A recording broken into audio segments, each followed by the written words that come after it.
Get started, at least with introductions. My name is Melissa Contopoulos. I work as the Economic Development Director. I know most of your faces. And maybe we'll just go around the room and do a quick introduction. David Kucharski, Assistant Planning Director. Joe Pato, Selectman. Tom Braun, I'm a dentist here in town.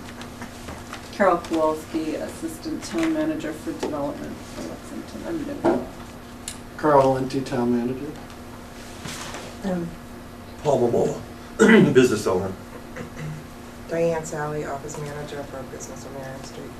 Pam Shadley, Business Owner and Center Committee. Ada Wong, Lexington Enterprises property owner. Eric Michelson from Michelson Shoes, business owner. Great. Well, thanks everyone for being here. I'm going to dive into a presentation that kind of gives us a little background of the proposal that you've probably seen in the flyer or the email. We have posted this in the newspaper about this meeting. We flyered over nearly 200 businesses in the center, and we've sent out emails, and we also notified the Chamber of Commerce. So we may have to do some additional outreach given the size of our group is not as big as we wanted it to be. But the main kind of thrust here, from what you've seen, is really improving parking availability. What we want to do is make it easier and quicker for people to find a parking space. So you're probably sitting there, you're wondering, then why rate increases? It seems very counterintuitive to increase rates. Why would you be doing that if you want to actually increase the parking availability? Most people think, well, make it free. That way people will just come in without ease, come in and go. Well, it's a little counterintuitive, and I'd like to give you some context of where we've come and kind of the thinking behind this, because part of this is based on some supply and demand concepts around basic economics, and they've been now applied to parking, so we'll get into that a little bit more. But taking a step back, we wanted to just recognize that parking, your elected officials, your town staff, the businesses, people in tourism recognize that parking is integral and essential for business vitality in the center. We understand it's related to your business health. It's also critical to our pedestrian environment and traffic circulation. When people are searching or slowing down for parking, looking for parking, that does hinder traffic. It creates problems for pedestrians. It increases traffic pollution as you circle and look for parking. And over the last 10 years, there's been a lot of intense thinking around parking, if you can believe it. A 600-page book that's common, The High Cost of Free Parking, really thinking about the detriment, the built environment. If you're looking at parking lots and impervious surfaces and how we require a lot of parking in all our projects across the country, how that impacts our environment. And what are some best practices given our context? So in Lexington, we've been looking at this for a long time. Really, since 2001, though, we've been giving it more rigorous thought. We had a parking plan done in 2001, and then we got a grant around 2010. It was about $10,000, and that gave us a preliminary push to look at, welcome, Darren, they gave us a preliminary push to really look at the issue and start an initial count, like how many parking spaces do we even have in Lexington Center? That study got that off the ground. When I came on board in 2012, I was asked to focus in on the center. You know, part of your charge, Melissa, as Economic Development Director, is to encourage and look at how we can keep the center vital and active. And one component of this is that the selectmen have been struggling with is parking. Parking's an issue because when we hear complaints from customers, oh, I can't find parking, I'm just going to drive away. Businesses that want to go, I don't have places for my employees, so I can't even expand. And you hear these complaints as town staff, as an elected official, you're concerned, you want to know how we can handle it. So in 2012, we got the parking management group set up. It's a town manager group. And what we did with that group was launch an effort. It's a 9-month process to create what we call the Lexington Center Parking Management and Implementation Plan. The scope was, this is a kind of grayed out map, but this is Mass Ave, the battle green, and this is the core of the center. It's about a 1/4 mile walking distance from the center to the core. So it's about a 10-minute walk, which has been determined in industry standards as your kind of your average walk, what people feel comfortable walking to and around from a car to car, point A to point B. So this plan right here that we have in our hand, hi Victor, you can come in,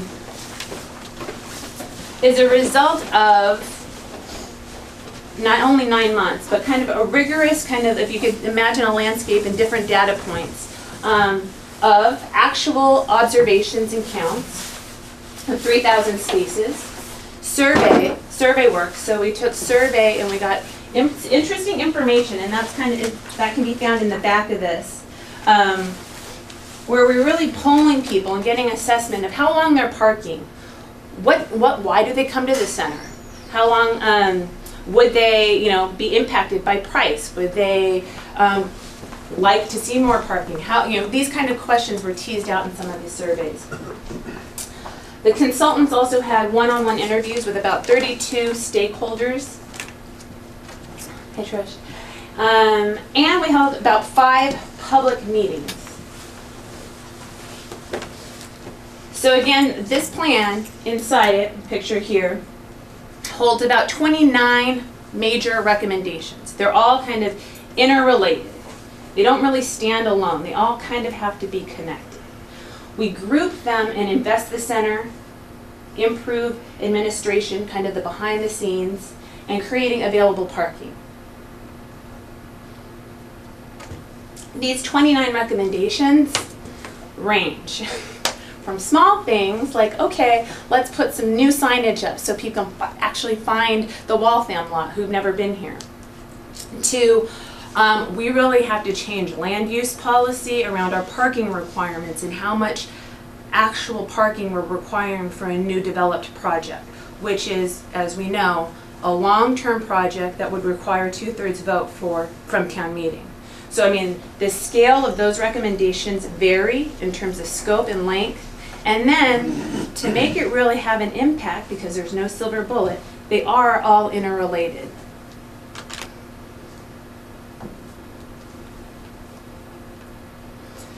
So, the parking management group that I showed you a little picture of that started this effort, that got this launched, over the last 12 months has been working on different recommendations in this book. We started out by creating just a white paper to identify the problem.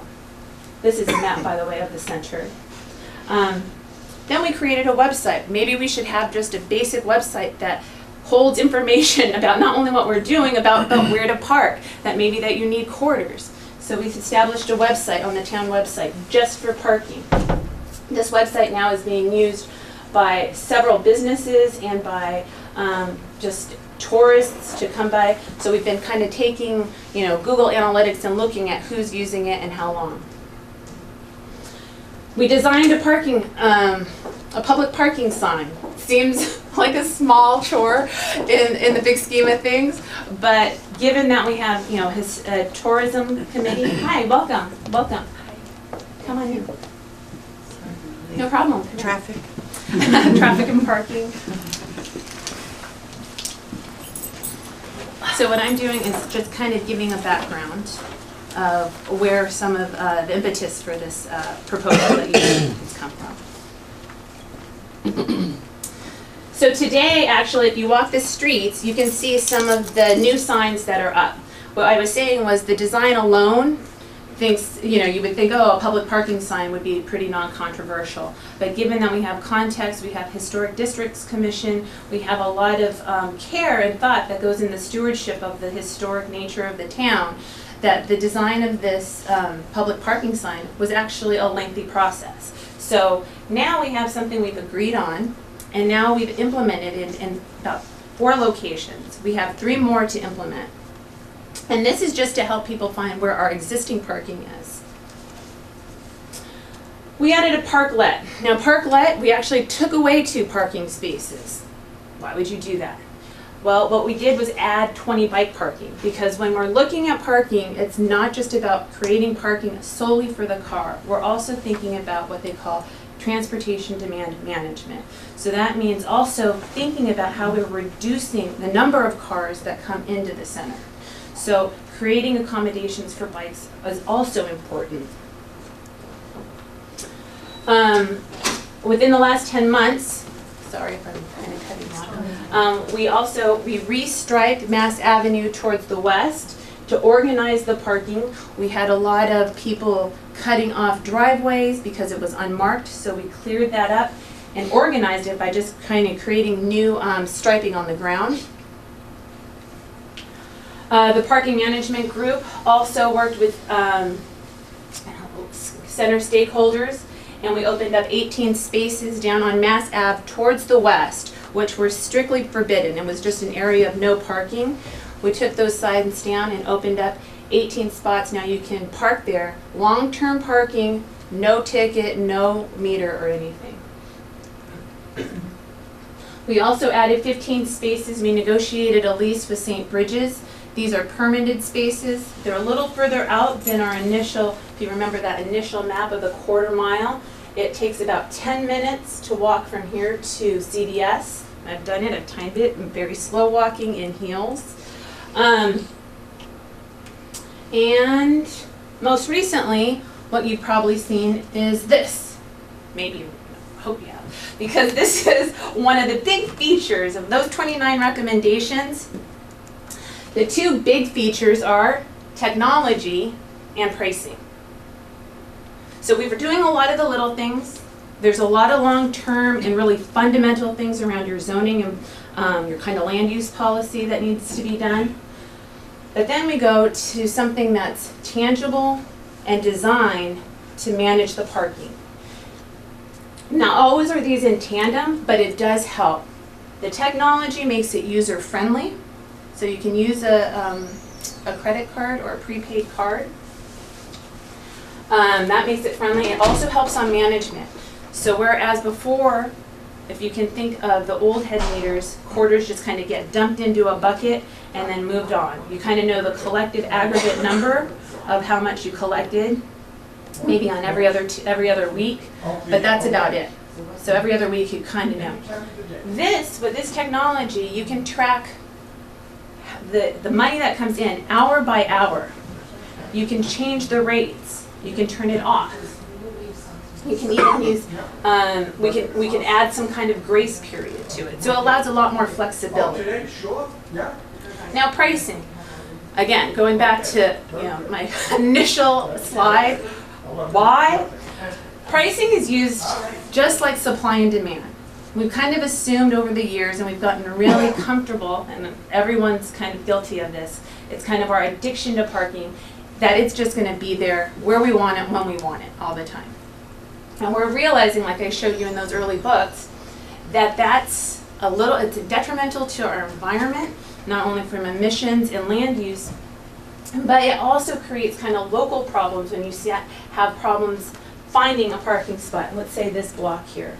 I like this graphic because it had this money sign, and then it had, your really packed area. It's like when you're driving down this kind of corridor, you don't see anywhere to park. That's probably when you ought to go somewhere else, right? I'm not going to find a parking space. I'm going to go somewhere else, right? Or that's the fear. If you know Lexington and you know where some of the parking spaces are in parking lots, maybe you'll head off to a parking lot. That's great.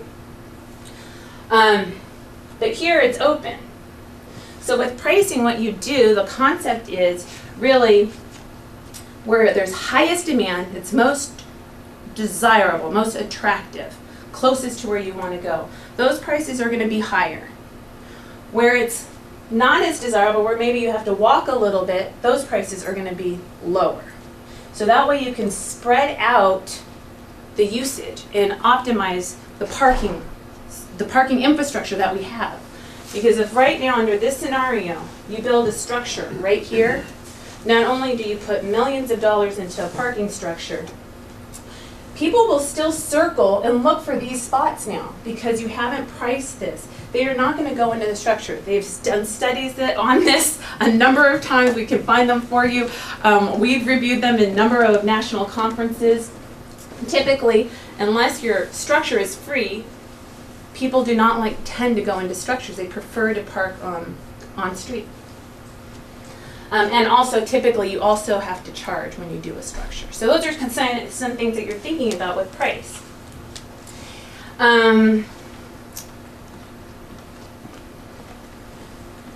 So now it kind of takes us to the current proposal that you've probably seen in the flyers and that you've maybe read about. Two things that the Board of Selectmen are looking to do would be looking at the permit fees. I'm going to just go through the proposal. The depot lot is currently an annual fee of $250 for a permit. The proposal is to go to $400. That's the closest and most convenient lot. Church of Our Redeemer, $225 to $325. Our town lot, kind of further out, $225 to $250. And then St. Bridges, which is that 15 spot place, would stay kind of more on the economy scale. It stays at $100 for the year. Now, these rates are all still, even the proposed rates, I should say, depending on where you are. Just assume that's just a little bit more over $1 a day if you used it every day for a full year. This is designed to kind of also, we have these permit holders. We have most of them are employees, and some of them are using the permits and some of them are not. But what we're trying to do is encourage them to use them, or if they don't need to, also to let go of their permits. There's 180 people on the waiting list to get a permit because we've already distributed as many permits as possible.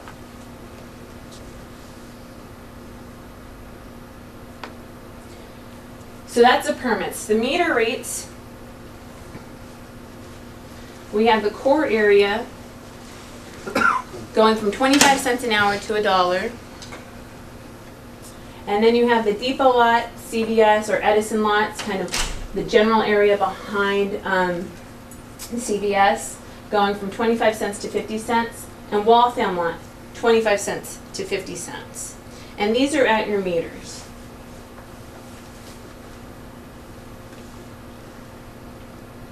So a lot of questions have come back to me saying, okay, well, this is a money grab. And I try to explain the theory behind pricing and technology, that it's actually not designed to increase, parking rates as a whole. We're actually looking to keep this very alive. What did I call it? Like the live cultures in yogurt, where you're trying to keep it's going to be something moving and active, because we don't want to be stagnant. We want to be monitoring this. The proposal at this point were the numbers you saw, but we anticipate areas, like I showed you on that smaller map, of areas that we can decrease the rate or keep it at 25 cents because we want to distribute the parking demand. That's really the goal, because as you distribute the parking demand, the idea is you're creating open spaces in the core areas. That's what we want to do. Open at least, and then there is what we call a little technical, but just the availability goal, that you see at least 1 to 2 parking spaces open on a given block. So regarding the money, how will it be used? Well, just so we're all on the same page, what is the money? It's not money from citation revenue. It's money that's literally put into the meters, which we call meter revenue. It's depot lots, so we have an attendant who takes money. That goes into the pot. And the permit revenue, that also goes into the pot. So we have this pot, and that's what's collected. That pot is actually regulated by Massachusetts state law. There's limitations on what else can get thrown in that pot and how the money is used from that pot.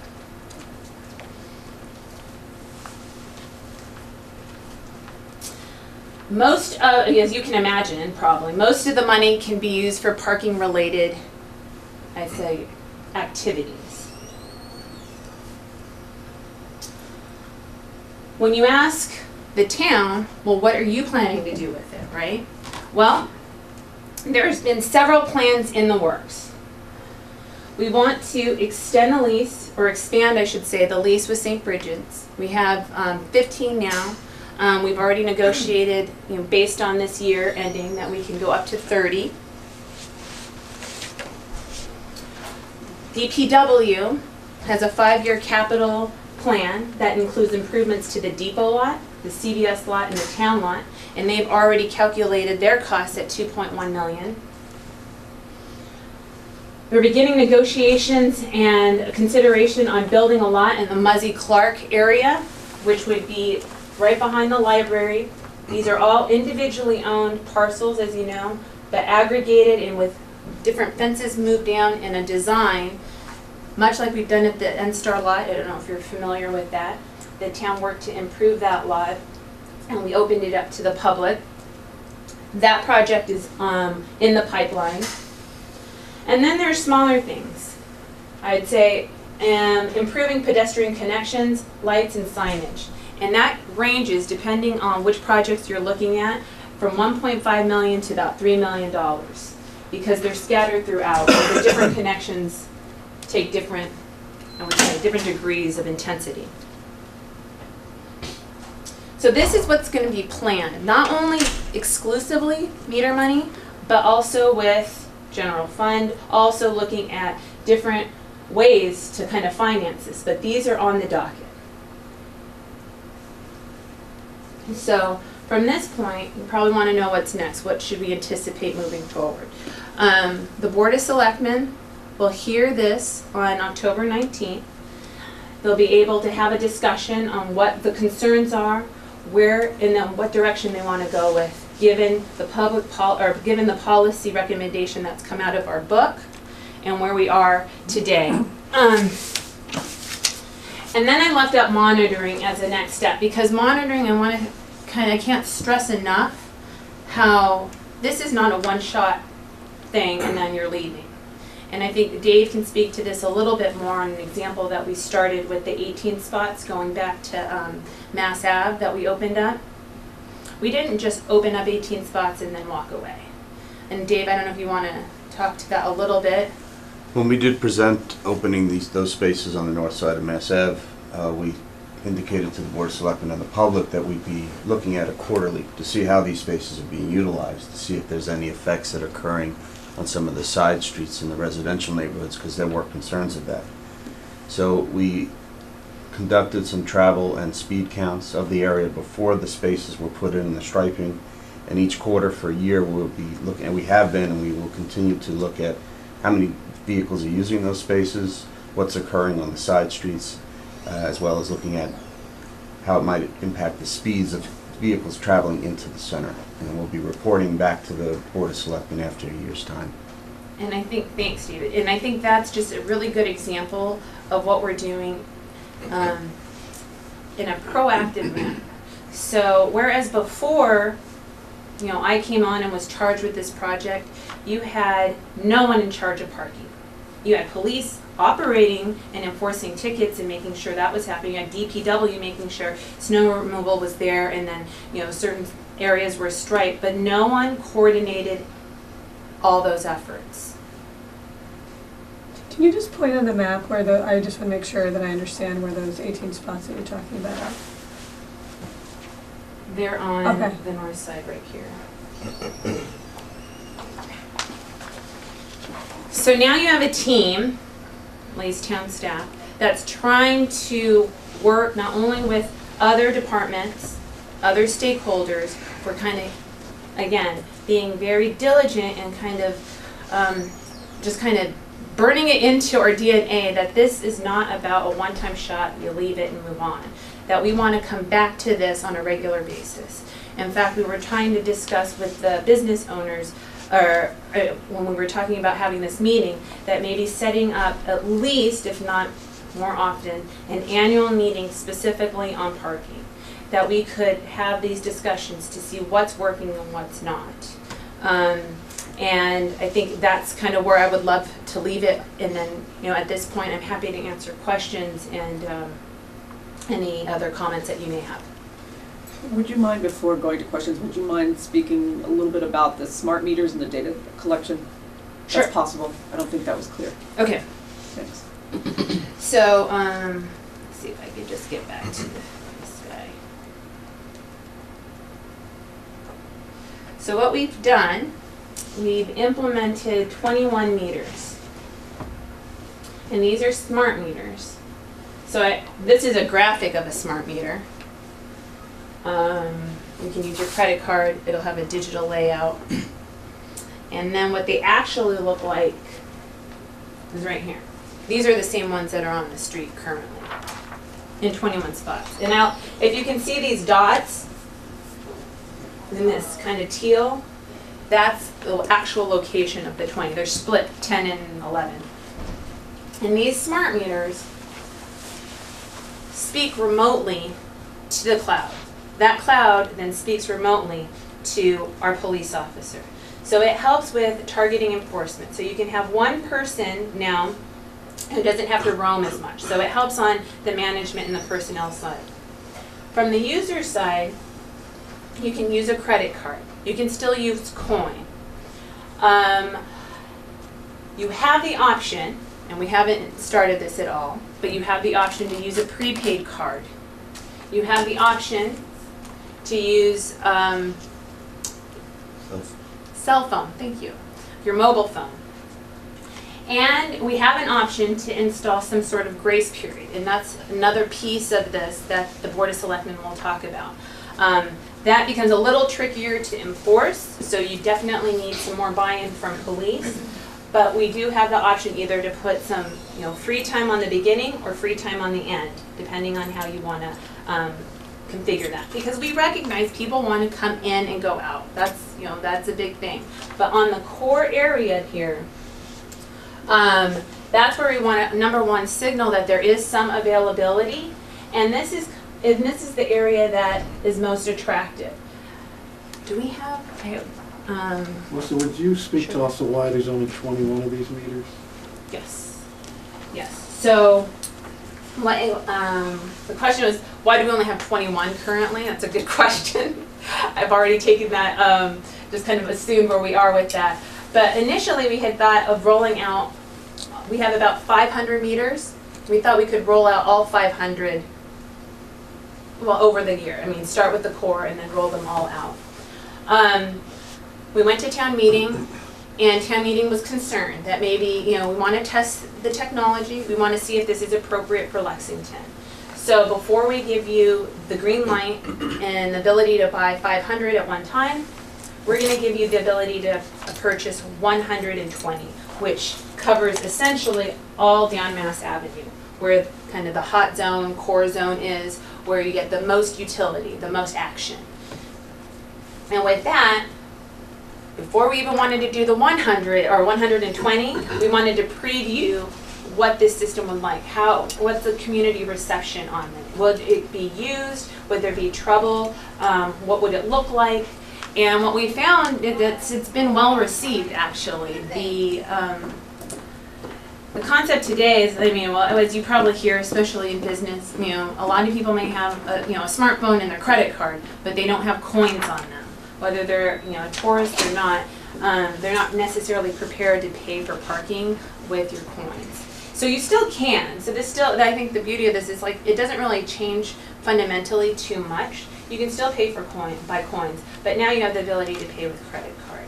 And the 21 kind of preview period ends in December. So barring any other issues barring any issues that we haven't really come up with, we would roll out the next 100 at that point, kind of maybe depending on how weather is, I guess, in winter. And then we'd go back to town meeting, and again, depending on how we want to proceed based on our parking management group, that kind of group of stakeholders, and town manager and selectmen, how we want to roll out, if we do want to roll out any additional meters like this. Does that help? Yes, I would only add that you can collect data from these smart meters that you then can analyze to determine if the duration of parking is what you had expected or desired. and if the frequency of use of the spaces is what you were targeting, and then adjust the pricing afterwards if it's not where you want it. So the data you get from these smart meters really helps with the ongoing success in monitoring. Have we been doing that? And if so, what have we found? Like, what's the preliminary data showing? Because I imagine as a town meeting member, that's going to be the first question. Like, what is the data showing? No, we've only had the meters up for 15 days. So the new meters have only been up for 15 working days. So what we've looked at and what we're working on now are developing reports. So again, this is kind of where it's a very interdepartmental effort. Police manages that. Police collects it, they're responsible for reconciling the money that comes in, and they're filing the reports, they're trained on that. We've also been trained on it, and we can access the website, which is the software that tells us what the 21 meters are doing. So we can get in and see a snapshot of, okay, at 8 o'clock, meters are turned on, and how much money has been collected between 8 and 9. We can see that. Now, I've not developed any reports for this meeting, and we anticipate we will, but that's kind of where we're at with it right now. But what, I'm confused then, because the data is going to the police. Are the police going to make the decision, analyze the reports and make the decisions about pricing? Or who's going to analyze the data to make the decisions about long-term pricing decisions? That's a good question. We have what we call that parking management group. That parking management group is really critical. It's almost like, is anyone familiar with the CPC, the money that you pay on your real estate tax? Maybe? Yes. Yes, okay. So you have a group of people that kind of decide the projects, they hear proposals. That's a critical group for your community. So your parking management group is a very critical group. It's not just though community members, it's some community members from the center committee, and it's also town staff. So it's two kind of intersecting groups that work together so that community members say, hey, what is the report? Let's see it. We're at the end of September. Now we want to see the report. So we can encourage police to give us the report now, and we can look at it together. And collectively, we have to work on where the price ends up. But at the end of the day, we end up reporting to the Board of Selectmen, the group that advises the town manager, works with the Board of Selectmen to give them a recommendation, and that's kind of how it ends up. Melissa, did you say there was 18 meters west of the center, the core area that are free? East. And is that around the Minuteman area where the Battle Green is? No, it's on Those the are the ones that opposite. I Like, asked so if about. you're on Mass Ave and you're going, it's this green line here. By Muzzy. Towards Muzzy condos. So, To the right. East of the center, not west of the did I center. say west of the center? Right. Oh, It's east of east of the center. There are No, we spaces east cleaned- and west, Yeah, we actually. cleaned up parking here. We didn't actually create any net new parking. We formalized it. We formalized it. So we striped it and organized it so that it wasn't cutting off driveways. So there wasn't a net new add here. Here, this is all net new parking spaces, and there were 18 of them, and they're But clearly marked. as the gentleman corrected, I said west of the city, and I thought Yeah. that's what you So said. yeah, I think I probably was kind of clumping them together, but you're right. The actual new spaces are on the east side. And am I correct in saying that across from the Battle Green, there are no meters? In the Battle Green, there's no meters. Did I That's correct? right. That's right. Parking. No meters, but just 2-hour parking. Tagged. Yes, with signs. Yeah. Well, it seems that the rate structure changes are designed to change people's behavior, force them to park other places. So if, say for example, I park in the depot lot and the rate's going from $250 to $400, that's a proposed change. And I find that to be excessive, and I want to go someplace else. Is there another place I can buy a permit, or do I have to get on the waiting list? You said there's 180 people on the waiting list. There is. So I can't get, so I just lose. That's a good question. We are going to be working with police because, again, this is a police-managed program. And we're going to be working with police because what we've found is that there are a number of spaces that are going underutilized. So what's happened is there are spaces dedicated in the depot lot or maybe reserved somewhere else.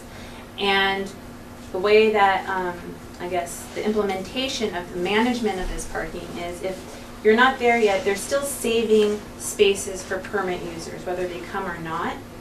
And so we're thinking, and this is kind of more of a theory, we need to test this out to work, and like I said, this is why the monitoring is going to be critical.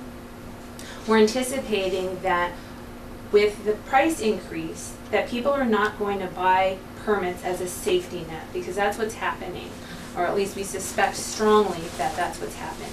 That they may be parking closer in a little more convenient areas, rushed in, oh, we'll just feed the meter, or I better just get one just in case, you know, my part-time employee needs to come, you know, so I get another one. So we get a couple more than maybe are needed, and police are reserving a really large chunk of the depot lot. That depot lot is about 300 parking spaces, and we think it can be better,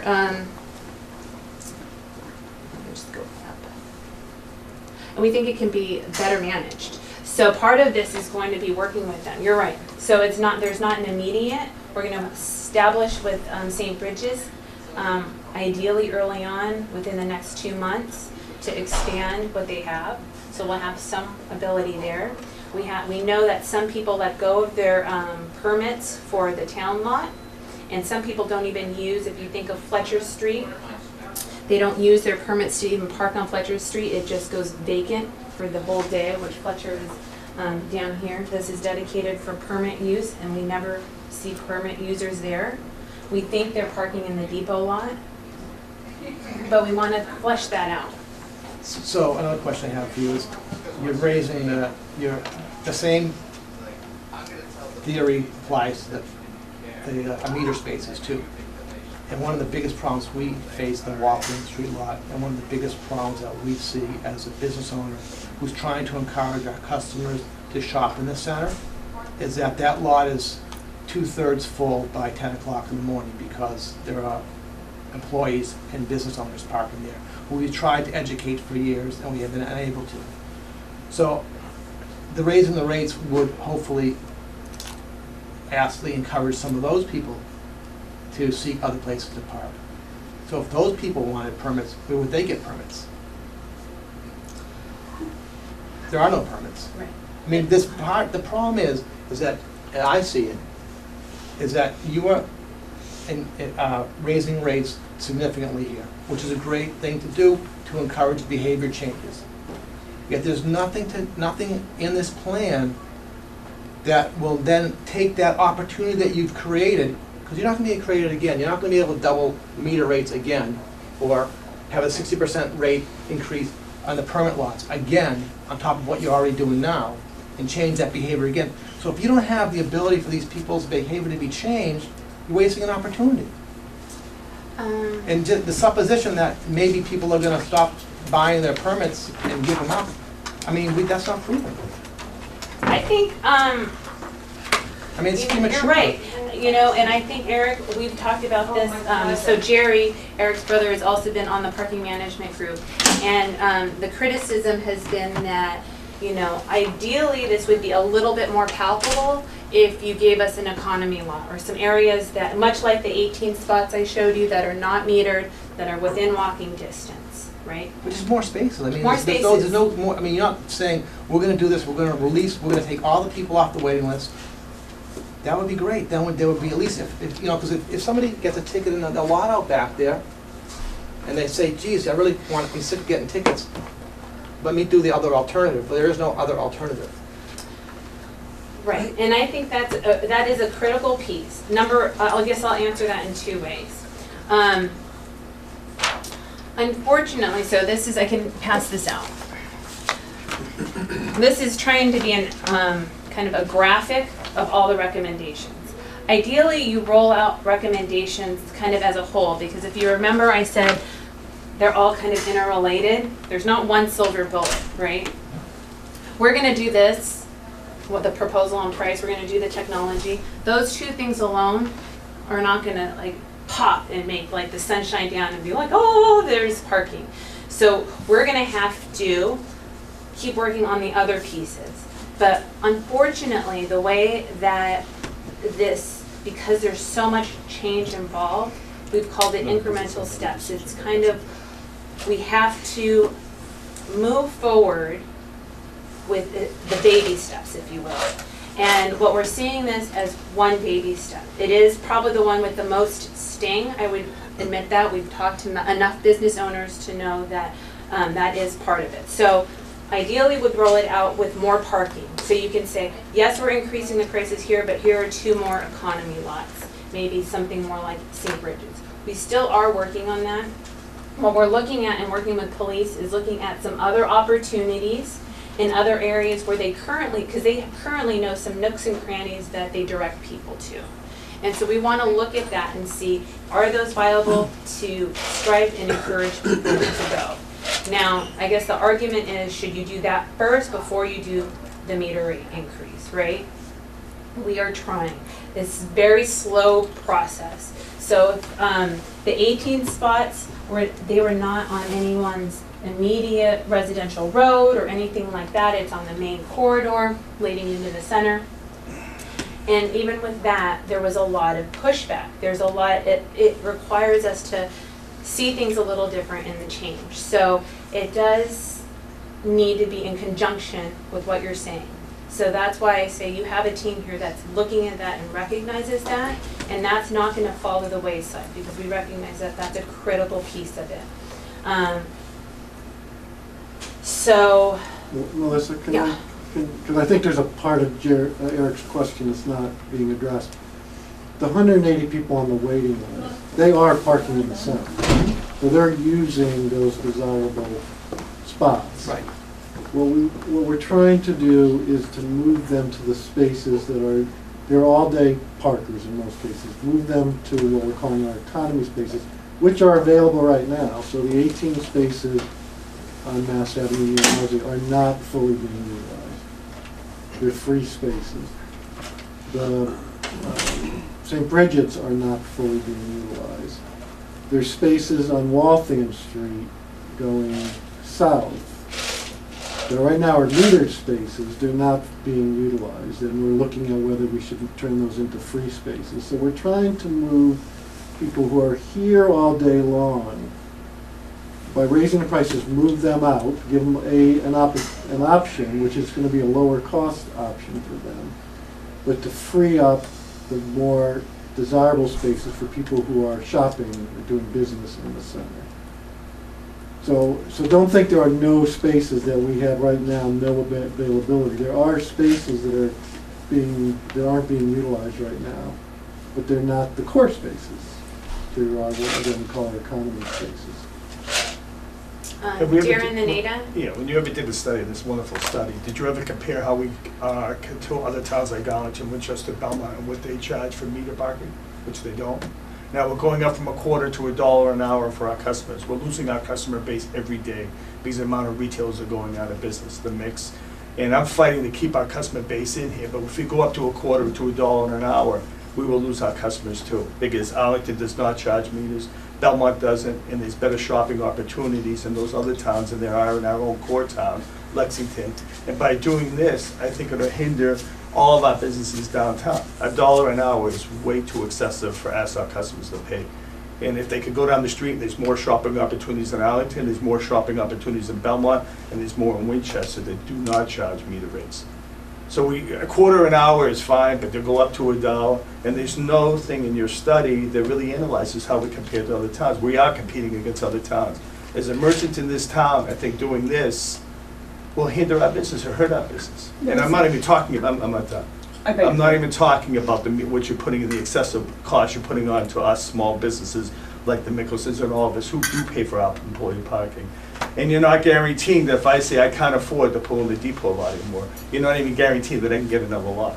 So what does that do for my employees? I'm trying to attract good employees, but now you're hurting the ability maybe to attract good employees in this town because I can't afford to pay $400 for my permits. I just can't do it with the excessive amount of cost structure in this. So the study is wonderful, but I don't think it really looks at the core of what it's going to do for our businesses.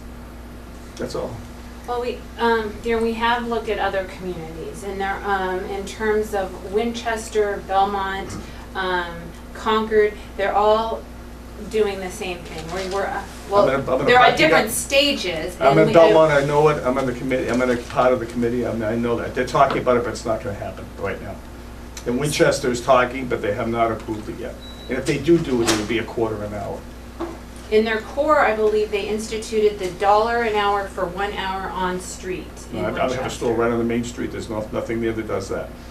I'm Okay. right there, there's nothing there. So, They have a well, we can go back and do a peer kind of analysis, Yeah. so you can see that. Because it is important to understand what our neighbors are doing. We've been part of MAPC, which is Metropolitan Area Planning Communities. Yeah. Council, thank you. And it's kind of giving us a regional understanding of where people are on the different stages. And this, again, is not a trend we're taking in isolation. This is after looking at many communities, looking at many, not only technology, but pricing approaches. So again, the $1 is only on Mass Ave. All the other side streets will be either 25 cents an hour or 50 cents an hour. The permit, we're still working on. Ada, Pam, I think it was Ada then. Ada first. The law enforcement side, the current tickets, Yes. to break people's habit, what will they be set at? So if you are in the Waltham lot, you violated your 2-hour stay, is it still staying at $10? Is it going up to 25? Where is it going to? At this point, enforcement and citation fees are staying the same. Unless that goes up substantially, you're not gonna break some people's habit if they make Except I money. think it should be $50, it shouldn't be $25, it's No. ridiculous. We'll put that in consideration. David's taking notes, and what we want to do is put the comments in some kind of form that the parking management group will be listening to. That has come up in the past, and I do not know how police deals with their citation fee. I know there is, again, Mass law does regulate citation fee in terms of making sure that it also is used to, curb behavior, but, cover expenses similarly. I think from my perspective, I want to make sure that we are thinking of, parking as, carrot versus stick. And I think, at least with the technology and offering people an easier way to pay with a credit card. This is not saying you need 4 quarters or 8 quarters to stay for 2 hours. It's now we're having, new technology making it easier. We're not trying to put onus on the user. There is the stick approach for people who are not kind of following the rule, and maybe we'll look at that. I have to double check if, where police are on that. But again, we want to make sure that people are coming and having a good experience. What we found in our study, actually 75% of those 550 respondents were saying that price isn't their #1 factor. They just want to find a parking space. They'd be happy to pay for it. So maybe I could follow up on that. Could you pull up the slide with the meter rates? Because we're only talking about increasing to $1 an hour on the 18 meters on Mass Ave. And I actually think it should include the CVS lot and the depot lot also being increased to $1 an hour. Because when I do the math, if it's $2 a day to park currently, and there's 52 weeks in a year, but I'm not parking on a holiday, I call in sick, I have vacation, so my annual cost is $480 at the current rate, but a permit is $400. It's not, necessarily the break even. Increasing it to 50 cents, I'm not sure is enough. I think the depot lot is a high value lot. I think the CVS lot is a high value lot, and they should also be $1 an hour. Where are the customers going? Where are they gonna park? Yeah, that's She crazy. just said They're not going that to. it's not the cost that's keeping them away, it's the availability. Well, yeah, you can talk to the people who walked into my store and say, Hey, this saw is- this you're not article in there. the newspaper and said You're not $1 there. an hour, not gonna even drive to this Sam, thing. you're not there when I hear the customers complain. They complain about a quarter. I have them come in my store, you have change for $1. I said, yeah, I can't believe I have to pay. I've had many melted calls. You're not there with a retail business. So you can make these I'm wonderful sorry, comments. my opinion is just as valuable I as know. yours, No, Darren. not when I'm at the retail. Okay, it's not personal, No, okay? I know, I'm not saying it's personal, but I hear it every day from customers. I hear it from customers. Well, I know what the reaction's gonna be. I think we do want to, I guess, keep in mind, again, I'll just go back to this concept of supply and demand. When people have free parking, guess who goes there? people who usually work and they park all day. So they congest those areas. There's no turnover. I mean, yes, by a stick, if Jimmy's out there, they'd probably, but free parking tends to kind of, in the most convenient spots, will tend to be long-term parkers who are going to get there early and can find a great spot, and they'll park all day. They'll park all day in your free spots. So I don't know if free is what you want, because free is also going to get you to the point where we're at, where you can't find a spot if you're a customer coming at midday. And that's kind of our peak problem. Going back to our study, you know, we're not crazy to think that there is a little bit of a parking problem. There is, as in fact, I don't know if we have, are we on internet here? On this one? I don't think so.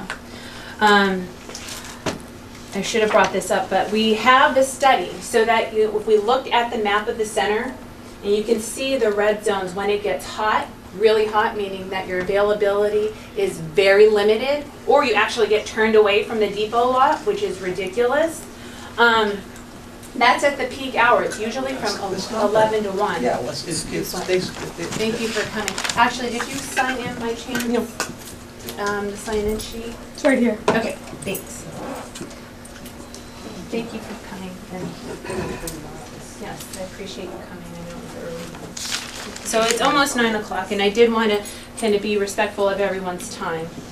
We're happy to continue the conversation for another 15 minutes and collect more comments. Is that what people would like to do?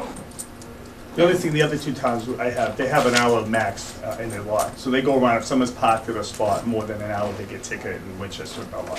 So there's an hour max, even if it's so it's free But parking. what is worse though, Aaron? Do you want to have a customer that's angry because they got, you know, a $10 ticket and frustrated about Well, I'm not that saying or that, that? I'm just saying manage the cost a little better. Yes, That's I what agree, saying. and I'm trying, And that's all. I'm saying. right, no.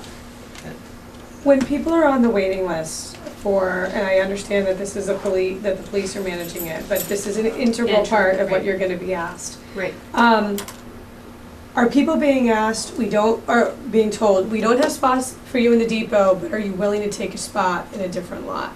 Or are they on a waiting list for a lot? It's a good question, Trish. It's something that we need to work on in terms I of our believe they're on the communication. waiting list for the lot they're looking to seek, because there are different waiting lists for different lots. So- So I think the longest waiting list, if you broke it out by lot, is for the depot. Okay, so I would recommend, we need to have a conversation with the police department about how this list is being managed. Because you may find that there may be some business owners that would prefer to put their employees in a $100 lot as opposed to a $400 lot. And the other thing that I would propose, because we're talking about integrated transportation, you know, I park in the St. Bridget's lot, right? Mm-hmm. And I don't think that it's quite 10 minutes to walk, even in high heels, because I'm often in high heels too. Mhm. But the other thing to work with is perhaps we should be talking to LexPress, that they know that there's certain times during the day that LexPress will pass by, and if people are waiting from the lot, they can just get on and get a ride into the center. It's a good, thank you. That's something that has come up from a couple property owners who actually have several tenants, and if we can look at economy lot with a shuttle. The shuttle frequency has to be really high, as you know, so to make it valuable and Does it worthwhile. really, or does it not just need to be at a consistent time? Because your shuttle to Alewife from Hartwell Ave doesn't run continually. It runs at certain time. It's commuting. And you know that at 8:45, at 9 o'clock, I'm just using Yeah, no. hypothetical times, there'll be a shuttle come, that'll be an extra stop on that LexPress route. And I don't know if there's potentially two routes, because you probably have a route that's going on Worthen and a route that's going on Mass Ave. So you actually have two options, and people can go in either direction from that lot. Just a thought. We can explore that. I mean, I think, just given the distance, that's why I say that, because the distance is not, depending on where your store is located, it could be a 10, maximum probably 15-minute walk, and you want to make sure that the frequency is enough that people aren't like, this is not worth it kind of thing. But that's one thing that we want to look at, especially with St. Bridget's, because it is a little further out, but they have, a really wide swath of parking lot, like the biggest in the center. But we could look at the routes that exist today. LexPress is not a fixed route in that it has actual stops. Right, It's a it's flag flag. down. So today, if someone were to park at the St. Bridget's lot and knew the schedule of Lexpress, they could in theory flag Right. down and take But it maybe we into could- the yeah. center. But we could certainly Yeah, maybe we could Look figure at out a it way and to maybe do stops at least St. educate Bridget's. those who want to use that lot as to when the service is passing by Yeah. that And what I would particular do is I would certainly talk to the people, you know, I would talk to the employers to figure out like when their shifts are like the people are using, when do their shifts, when do you expect them to come to work, to take that into consideration when you're establishing a time. Mm-hmm, yes.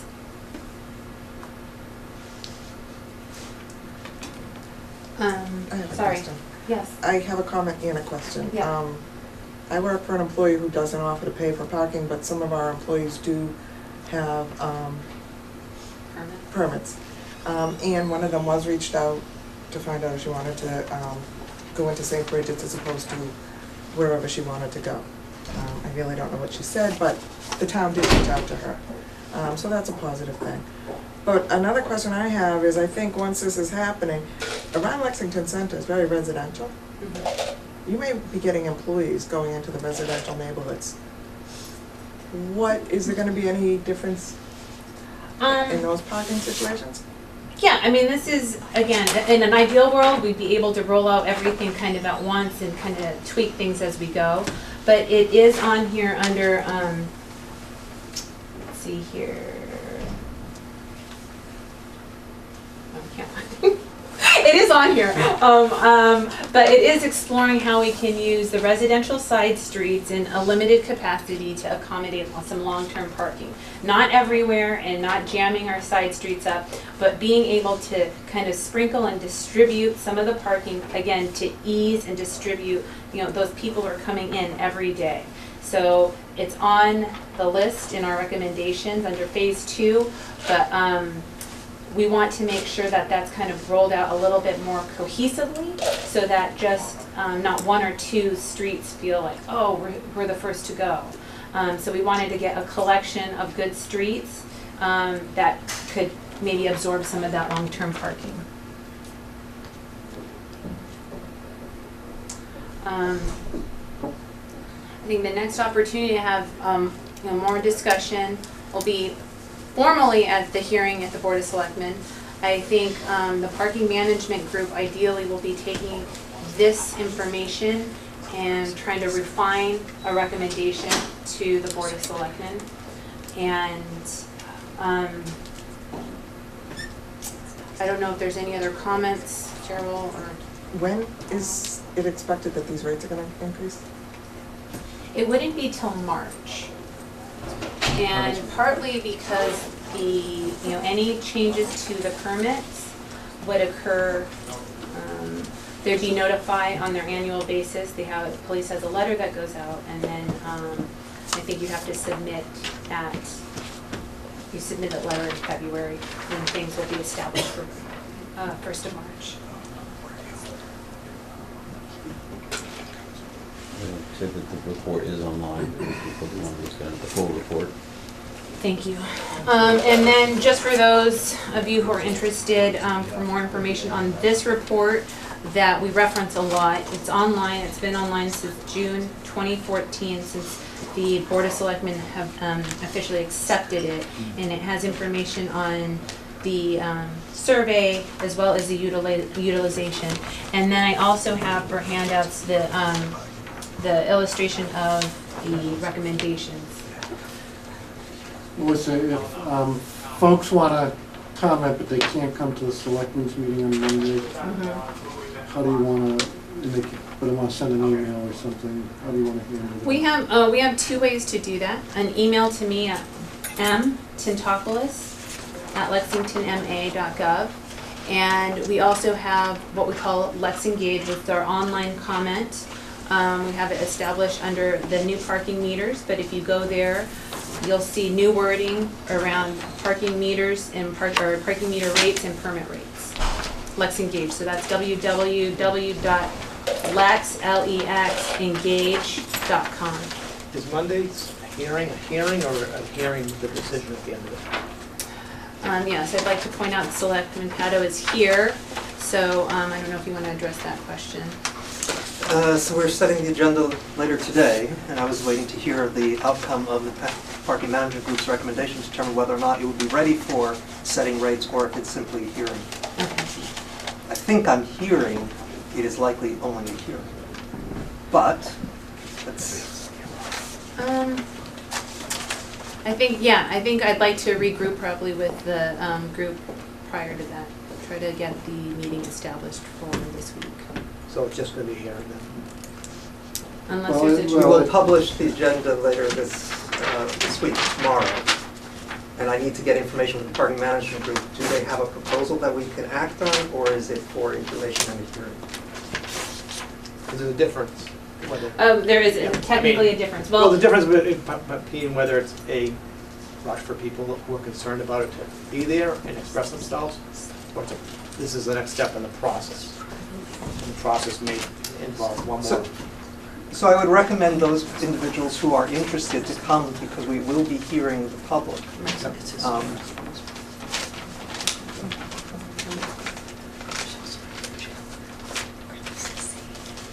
are there any other questions? I'm happy to stay longer to answer any questions as well. Okay. Thank Thank you. you, Melissa. Thank you. Thank you, Melissa.